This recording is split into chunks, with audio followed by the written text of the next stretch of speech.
Hi, I'm Liz. I'm Rebecca. And I'm Melanie. Our topic was thermal energy. And after teaching the class, this is what we've learned. Okay, so one group they explored air pressure, and they thought that the greater the thermal energy, the greater the air pressure. And they essentially did what we did. They put hot and cold water into two buckets and used two different bottles and put balloons on there, and they had the same result.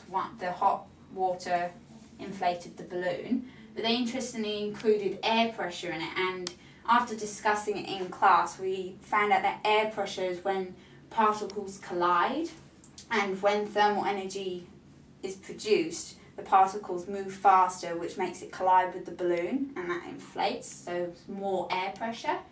And yeah, we thought it was a very good experiment. It was different to what we thought, and yeah, it was very, very good. Oh, and should I talk about how they were really nervous starting off. They had no idea what to do with our materials.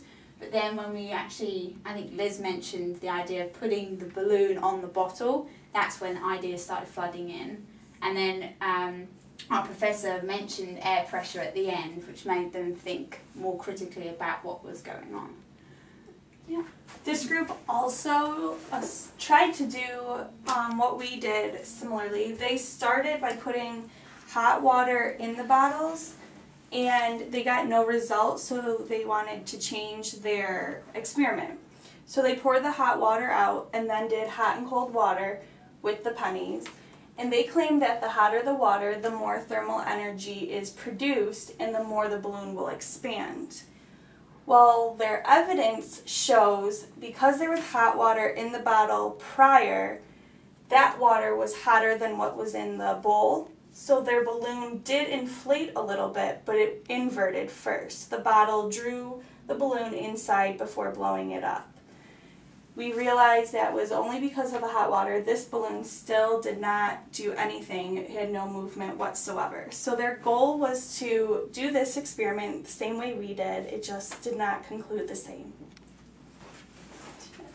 Should we stop and then move this? Okay. For this group, does the volume of the water affect thermal energy? So they did two different levels of water and how far the bottle was actually in the water. They poured 20 ounces of warm water in one side and 10 ounces of warm water in the other side. And their claim was that the larger the volume of the water, the more thermal energy there will be. They concluded that the greater the volume, the more thermal energy, so it did support their claim, but they didn't have as good of results because the balloons didn't blow up as much as they thought they would. There wasn't as much air pressure because the amount of water they had didn't help blow up the balloon as much. Didn't they have water in the bottle as well? They actually changed their experiment. Yeah, they were going to put water and fill up different sizes, but they didn't. The balloon didn't invert at all. It just blew up, but slightly. Okay. Now we're going to go through our experiments and say what we would like to change. And it was after our discussion in class, he pointed out some areas we needed improvement. And so our first experiment, we did the size of the bottle. One was 2 litres and one was 16.9 ounces.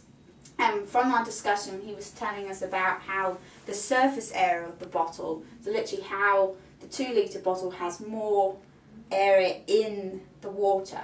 And that's why the bigger bottle inflated, and we were shocked when we saw it, and we thought that explanation really solved our problem. And yeah, I think that was the experiment. For this experiment, we were pleased with our results. It supported our claim. We want to change the wording in our claim. Instead of the hot water will produce more thermal energy, we should have said that it would transfer more thermal energy, because in class we learned that you cannot create or destroy energy.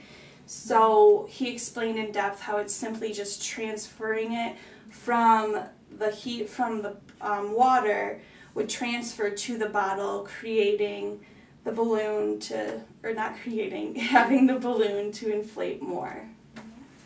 And then for our final experiment, we were happy with our results and our question, but the only thing we wanted to change was our claim about how the bottle was placed in the freezer will gain instead of create more thermal energy, blowing up the balloon faster, because the frozen bottle did produce, or did gain more thermal energy being placed in the warm water.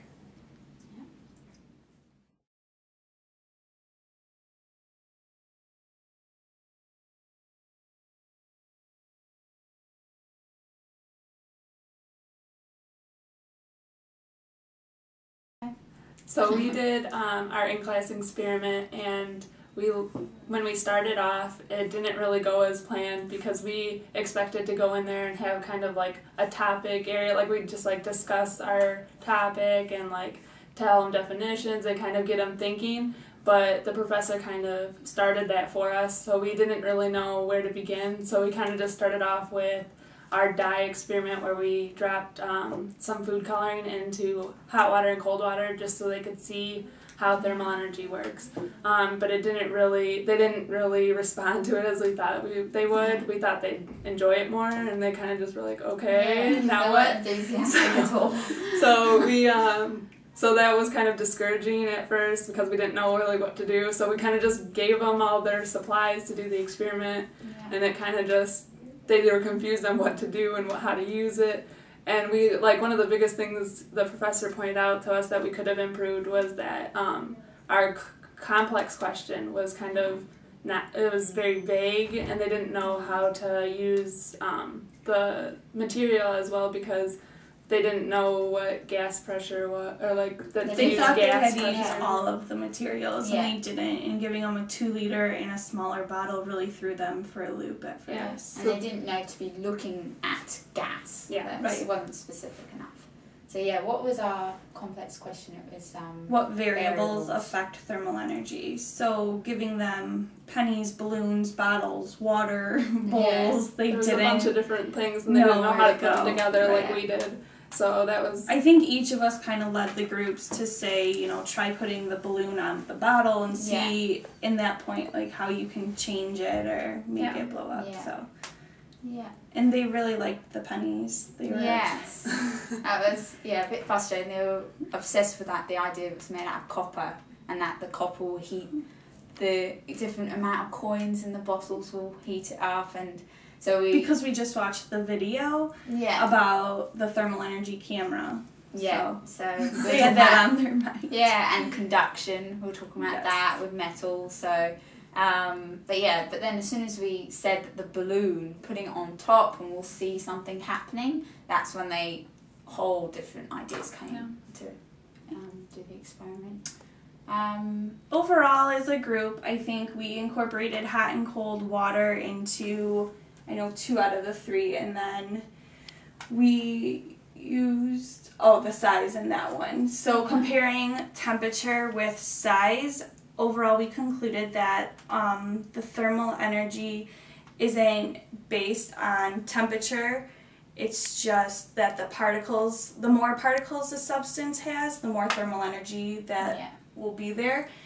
And for example, an ocean is much, much larger than a pot of boiling water, but it has way more thermal energy, even though it's not nearly as hot. Because there's much more particles in the Yes. And that's what I'm going to say. And that's everything we learned, I think. Yeah.